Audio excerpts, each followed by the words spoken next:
আসসালামু আলাইকুম আরহামতুল্লাহি ওবরকাতুহু। আমি আরিফিন আকাশ।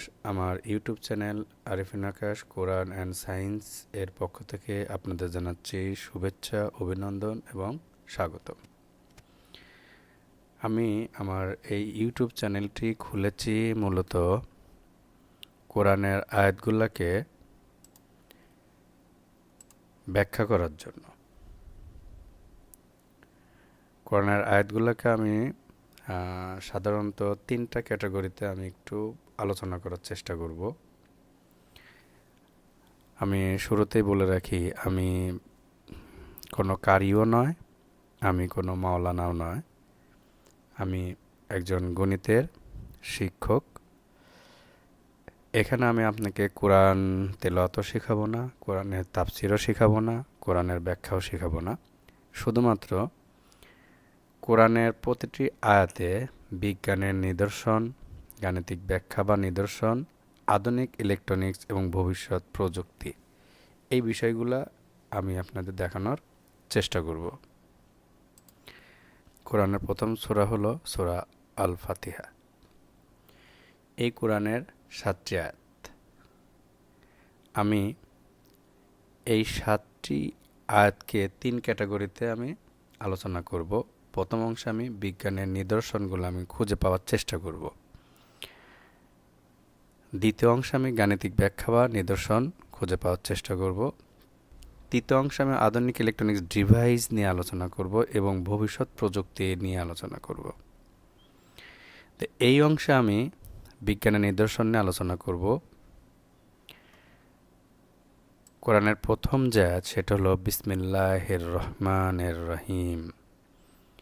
পরম করুণাময় অসীম দয়ালু আল্লাহর নামে শুরু করছি। যার ইংরেজিতে, আমি আবারও বলতেছি, ইংরেজি অনুবাদ করা থেকে আপনারা আরবি থেকে বাংলা অনুবাদ করে পড়ার চেষ্টা করবেন এবং একজন ভালো কারির কাছ থেকে কোরআন শুদ্ধভাবে তেলাওয়াত করা শিখবেন। আমি যেহেতু কারি নয়, তাহলে আমার মাখরাজগত এবং উচ্চারণগত কিছু সমস্যা থাকতে পারে। আমি এর জন্য আপনাদের কাছে আন্তরিকভাবে দুঃখিত। এই আয়াতটার আমি অর্থ পড়লাম। এখন এই আয়াতের মধ্যে বিজ্ঞানের কী নিদর্শনগুলো খুঁজে পাওয়া যায় সে বিষয় নিয়ে আমি একটু আমার ছোট ব্রেনে যে তথ্যগুলো আমি খুঁজে পেয়েছি সেগুলো এখানে তুলে ধরতেছি। প্রথম আয়াতে বিজ্ঞানের দৃষ্টিতে আয়াতটি মহাবিশ্বের অরিজিন বা ইনিশিয়ালাইজেশন এর ধারণাকে নির্দেশ করে। এখানে আমি কয়েকটা পয়েন্ট আকারে আলোচনা করতেছি। 1 নম্বর পয়েন্টে মহাজাগতিক সোর্স কোড বা the universal source code. Computer সায়েন্সে কোনো প্রোগ্রাম রান করতে হলে প্রথমে একটি হেডার ফাইল বা সোর্স কোড ডিক্লেয়ার করতে হয়। মানুষের শরীরে যেমন ডিএনএ হলো জীবনের মূল কোড, যা বলে দেয় একটি প্রাণী দেখতে কেমন হবে বা তার বৈশিষ্ট্য কী হবে, ঠিক তেমনি বিসমিল্লাহ হলো আমাদের প্রতিটি কাজের আধ্যাত্মিক ডিএনএ বা সোর্স কোড। বিজ্ঞানে বলে ইনফরমেশন প্রিসিডস এক্সিস্টেন্স, তথ্যের অস্তিত্ব বস্তুর আগে। বিসমিল্লাহ হলো সেই তথ্য বা ইনফরমেশন যা আমরা কোনো কাজ শুরু করার অর্থাৎ বাস্তবে রূপ দেওয়ার আগে সেট করে নেই, যাতে সেই কাজের ফলাফল পজিটিভ হয়। 2 নম্বর পয়েন্ট, যদি আমরা এখানে বিজ্ঞান ইনফরমেশন খুঁজতে চাই, এভাবে বলতে পারি বিগ ব্যাং অ্যান্ড T0 অর্থাৎ টাইম জিরো। কসমোলজি বা জ্যোতির্বিজ্ঞান মতে মহাবিশ্বের একটি বিন্দু সিঙ্গুলারিটি থেকে শুরু হয়েছে, যাকে বলা হয় বিগ ব্যাং। এর আগের সময়, টাইম বা স্থান স্পেস কিছুই ছিল না। বিসমিল্লাহ হলো সেই T=0 টাইম জিরো মুহূর্তের প্রতীক, অর্থাৎ কোনো কিছুর অস্তিত্ব ছিল না, মহান রবের নাম নেওয়ার মাধ্যমেই নাই থেকে আছে বা নাই থেকে শুরুতে রূপান্তরিত শুরু হলো। এটি মহাবিশ্বের সেই আদি মুহূর্তের প্রিমর্ডিয়াল মোমেন্ট কথা মনে করিয়ে দেয়। 3 নম্বর টপিকসে বলা যেতে পারে পয়েন্টে অ্যাক্টিভেশন এনার্জি। রসায়ন বা কেমিস্ট্রিতে আমরা জানি একটি বিক্রিয়া শুরু করার জন্য ন্যূনতম একটি শক্তির প্রয়োজন হয়, যাকে অ্যাক্টিভেশন এনার্জি বলে। একটি দেশলাইয়ের কাঠিতে বারুদ থাকে বিভব শক্তি হিসেবে, কিন্তু ঘষা না দেওয়া পর্যন্ত, শুরু না করা পর্যন্ত আগুন জ্বলে না। আমাদের কাজের ভিতরেও সম্ভাবনা সুপ্ত থাকে। যখন আমরা বিসমিল্লাহ বলি তখন আমরা মূলত সেই কাজের স্পেশিয়াল অ্যাক্টিভেশন এনার্জি প্রদান করি, যা আমাদের জড়তাকে কাটিয়ে কাজটিকে গতিশীল করে তোলে। 4 নম্বর, ইন্টেনশন বা নিয়তের ফ্রিকোয়েন্সি। কোয়ান্টাম ফিজিক্সের কিছু তথ্যে বলা হয় পর্যবেক্ষণের চিন্তা বা অবজারভেশন বাস্তবতাকে প্রভাবিত করে। আপনি যখন দয়ালু ও করুণাময় রহমান ও রাহিম সত্তার নামে কাজ শুরু করেন, তখন আপনার মস্তিষ্কে একটি পজিটিভ ফ্রিকোয়েন্সি বা তরঙ্গ তৈরি হয়। এই পজিটিভ মাইন্ডসেট আপনার কাজের ফলাফলের উপর সরাসরি বৈজ্ঞানিক প্রভাব ফেলে। সুতরাং বিসমিল্লাহির রহমানির রহিম শুধুমাত্র একটি বাক্য নয়, এটি হলো মহাবিশ্বের এবং আমাদের প্রতিটি কাজের স্টার্ট বাটন বা সূচনা বিন্দু। বিজ্ঞান যেমন বলে কারণ ছাড়া কার্য হয় না, তেমনি রবের নাম ছাড়া কোনো কাজের প্রকৃতি বরকত বা এনার্জি ফ্লো তৈরি হয় না। এটাই ছিল সূরা ফাতিহার প্রথম আয়াত, বিসমিল্লাহির রহমানির রহিম। এই আয়াতের বৈজ্ঞানিক দৃষ্টিভঙ্গি বা বিজ্ঞানের নিদর্শনগুলো আমি এখানে আমার ছোট্ট মেধাতে আমি খুঁজে পেয়েছি। আপনারা গবেষণা করলে আরও অনেক সুন্দর সুন্দর বিজ্ঞানের ইনফরমেশনগুলো পাবেন। দ্বিতীয় আয়াতটি হলো আলহামদুলিল্লাহি রব্বিল আলামিন। আল্লাহর জন্য সমস্ত প্রশংসা, যিনি বিশ্বজগতের রব।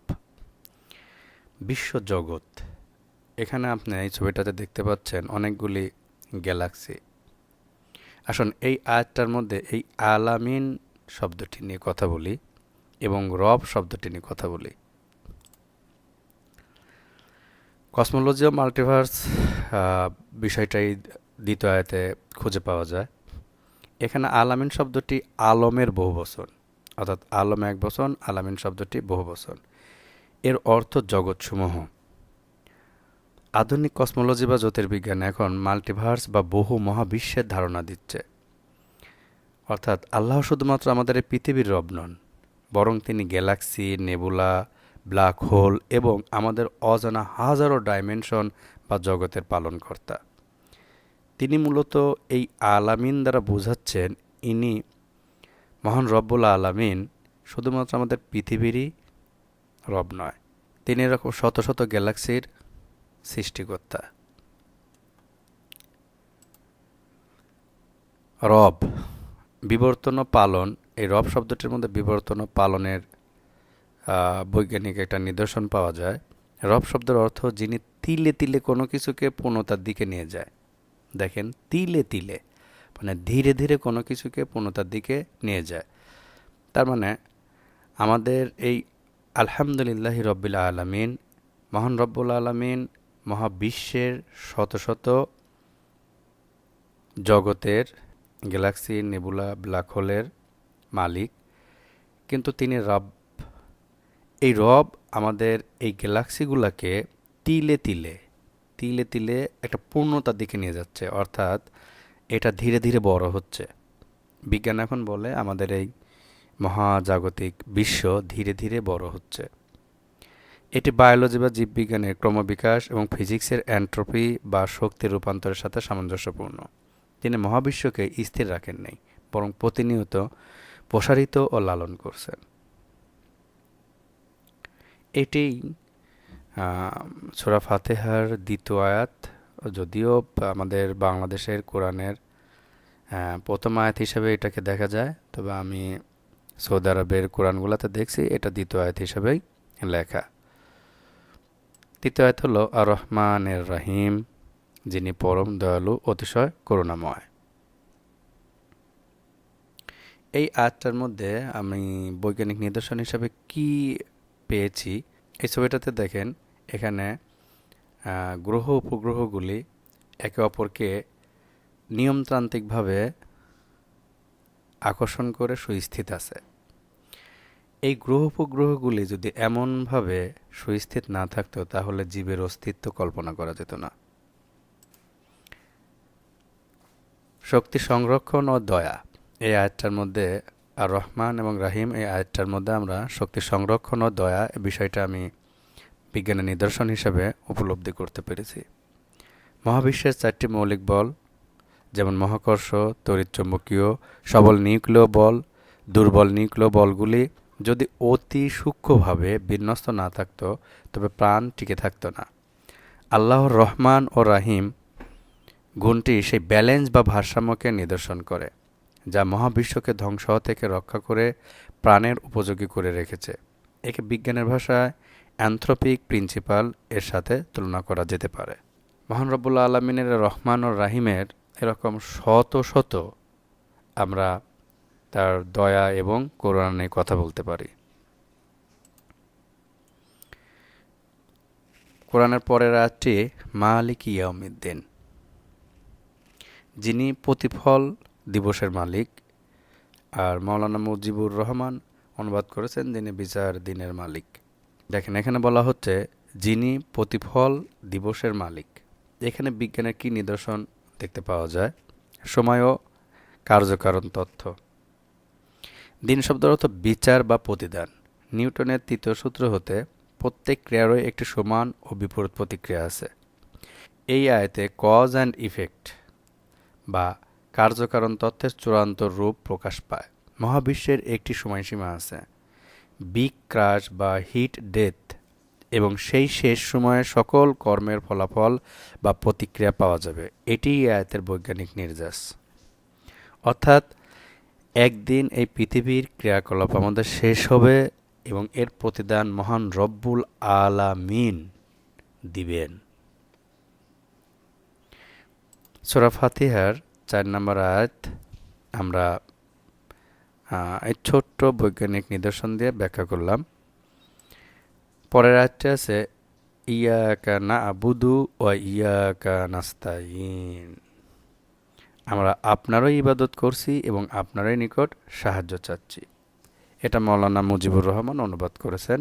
এই আয়াতের বৈজ্ঞানিক নিদর্শন হিসেবে ছোট্ট করে বলি, এটি মানুষের সাইকোলজি বা মনস্তত্ত্বের সাথে জড়িত। মানুষ যখন তার সমস্ত মনোযোগ, ফোকাস ও নির্ভরতা এক এবং অদ্বিতীয় সত্তার উপর ন্যস্ত করে, তখন তার মানসিক শক্তি ও আত্মবিশ্বাস সর্বোচ্চ পর্যায়ে পৌঁছায়। একে বলা হয় সিঙ্গুলারিটি অফ পারপোজ। আরও অনেকভাবে ব্যাখ্যা করা যেতে পারে, আমি ছোট করে ব্যাখ্যা করতেছি। পরবর্তীতে আমরা গাণিতিক যুক্তি এবং তথ্যপ্রযুক্তির ইনফরমেশন কি আছে সেসব বিষয় নিয়ে কথা বলবো। পরের যে আয়াতটা আছে ইহদিনাস সিরাতাল মুস্তাকিম, আমাকে সরল সঠিক পথ প্রদর্শন করুন। দেখেন এখানে এই ছবিতে আমরা দুইটা বিন্দু, আলোর দুইটা বিন্দু দেখতেছি। আমরা জানি এই আলোর দুইটা বিন্দুর মধ্যবর্তী দূরত্বটাই হলো সবচেয়ে ক্ষুদ্রতম দূরত্ব। আর যদি আমরা এদিক দিয়ে ঘুরে বা অন্য কোনো দিক দিয়ে আসি, এটা হবে লং। এই আয়াতটিতে জ্যামিতি ও অপটিক্স বিষয়ে বৈজ্ঞানিক নিদর্শন পাওয়া যায়। সিরাতাল মুস্তাকিম অর্থ সরল পথ। জ্যামিতির ভাষায় দুটি বিন্দুর মধ্যে সবচেয়ে কম দূরত্ব হলো সরলরেখা। পদার্থবিজ্ঞানে আলো সবসময় সহজতম ও সরলতম পথে চলে। আমরা আল্লাহর কাছে সেই পথটাই চাইছি যা সত্যের দিকে যাওয়ার জন্য সবচেয়ে সোজা, কম সময় এবং বিভ্রান্তিহীন, ঠিক যেমন আলো চলে। তার মানে আমরা মহান রব্বুল আলমিনের কাছে যাওয়ার জন্য এমন একটি পথ চাচ্ছি যে পথটা সবচেয়ে কাছে এবং কম দূরত্বে, যার মধ্যে কোনো বিভ্রান্তি নেই। সর্বশেষ 7 নম্বর যে আয়াতটি সিরাতাল্লাযিনা আন'আমতা আলাইহিম গয়রিল মাগদুবি আলাইহিম ওয়ালাদ-দাল্লিন, তাদের পথ যাদের প্রতি আপনি অনুগ্রহ করেছেন, তাদের পথ নয় যাদের প্রতি আপনার গজব বর্ষিত হয়েছে, তাদের পথও নয় যারা পথভ্রষ্ট হয়েছে। এই আয়াতের এটাই অর্থ। এটা মাওলানা মুজিবুর রহমান অনুবাদ করেছেন, এখানে ইংরেজি অর্থ আছে। তো এই আয়াতটার ভিতরে বিজ্ঞানের যে নিদর্শনগুলি খুঁজে পাওয়া যায় বা আমি দেখতে পেয়েছি সেগুলো হলো, দেখেন বিজ্ঞান ও লজিকের দৃষ্টিতে এই আয়াতটির ব্যাখ্যা অত্যন্ত গভীর। এখানে মূলত মডেলিং, যারা গণিত বোঝেন তারা জানেন মডেলিং কি। এবং এন্ট্রপি এর ধারণা পাওয়া যায়। প্যাটার্ন রিকগনিশন ও সাকসেস মডেলিং, আধুনিক ডেটা সায়েন্স বা কৃত্রিম বুদ্ধিমত্তা এআই যেভাবে কাজ করে, এআইটি আমাদের ব্রেনকে ঠিক সেইভাবে প্রোগ্রাম করতে শেখায়। বিজ্ঞানে কোনো এক্সপেরিমেন্ট সফল করতে হলে আমরা ট্রায়াল অ্যান্ড এরর মেথডে না গিয়ে বরং আগের ফলাফল গবেষণাকে অনুসরণ করি। একে বলা হয় standing on the shoulder of giants. আমতা আলাইহিম যাদের পুরস্কৃত করেছেন, এটি হলো ভ্যালিড ডেটা সেট। অর্থাৎ মানুষের ইতিহাসে যারা সফল নবী, সিদ্দিক, শহীদ, আমরা তাদের প্যাটার্ন কপি করতে চাই। মাকদুব ও দল্লিন অভিশপ্ত পথভ্রষ্ট, এটি হলো এরর ডাটা। তার মানে আমতা আলাইহিম এটা হলো ভ্যালিড ডাটা সেট, আর মাকদুব ও দল্লিন এটা হলো এরর ডাটা সেট। বিজ্ঞানে আমরা ভুল বা করাপ্টেড ডাটাকে ফিল্টার করে বাদ দেই। এই আয়াতে আমরা আল্লাহকে বলছি আমাদের জীবন অ্যালগরিদম যেন সফল মানুষদের ডেটা প্রসেস করে এবং ব্যর্থদের ডেটা রিজেক্ট বা বর্জন করে। আবার যদি আমরা ভেক্টর ডাইনামিক্স ও দিক নির্দেশনায় যাই, তাহলে কি দেখতে পাচ্ছি? পদার্থবিজ্ঞানের স্পিড বা দ্রুতি এবং ভেলোসিটি বা বেগ এর মধ্যে পার্থক্য হলো বেগের একটি নির্দিষ্ট দিক থাকে। তো এই দৃষ্টিকোণ থেকে দল্লিন যারা পথভ্রষ্ট, দালেন শব্দের অর্থ হলো যারা পথ হারিয়ে বিভ্রান্ত হয়ে ঘুরছে, যাদের নির্দিষ্ট দিক নাই। ফিজিক্সের ভাষায় একে ব্রাউনিয়ান মোশন বা র্যান্ডম মুভমেন্ট বলা যেতে পারে। কণাগুলো যখন কোনো নির্দিষ্ট গন্তব্য ছাড়া এলোমেলো ছোটাছুটি করে তখন তাদের কোনো স্মরণ ঘটে না, এনার্জি লস হয়। এই আয়তে আমরা আল্লাহর কাছে র্যান্ডম মোশন থেকে বেছে একটি নির্দিষ্ট ভেক্টর বা দিক প্রার্থনা করছি, যাতে আমাদের জীবনের এনার্জি অপচয় না হয়। 3 নম্বর পয়েন্ট, এন্ট্রপি ও বিশৃঙ্খলা। থার্মোডাইনামিক্সের দ্বিতীয় সূত্র মতে মহাবিশ্বের সব কিছু প্রাকৃতিকভাবে বিশৃঙ্খলার দিকে যায়, যাকে এন্ট্রপি বলে। একটি সিস্টেমকে সুশৃঙ্খল রাখতে হলে বাইরে থেকে শক্তি প্রয়োগ করতে হয়। যারা আমতা আলাইহিম তারা নিজেদের প্রবৃত্তি বা বিশৃঙ্খলা ইচ্ছাকে নিয়ন্ত্রণ করে সুশৃঙ্খল জীবনযাপন করছে, এটা হলো লো এন্ট্রপি। আর যারা মাকদুব বা দাল্লিন তারা তাদের জীবনকে বিশৃঙ্খল করে ফেলছে, যাকে বলা হাই এন্ট্রপি। সুতরাং এই আয়াতে আমরা মূলত বিশৃঙ্খলা থেকে শৃঙ্খলার দিকে যাওয়ার জন্য মহান রবের সাহায্য চাইছি। এটাই আমার দৃষ্টিকোণ থেকে সূরা ফাতিহার 7টি আয়াতের বৈজ্ঞানিক কিছু নিদর্শন আয়াতগুলোর মধ্যে পাওয়া যায়।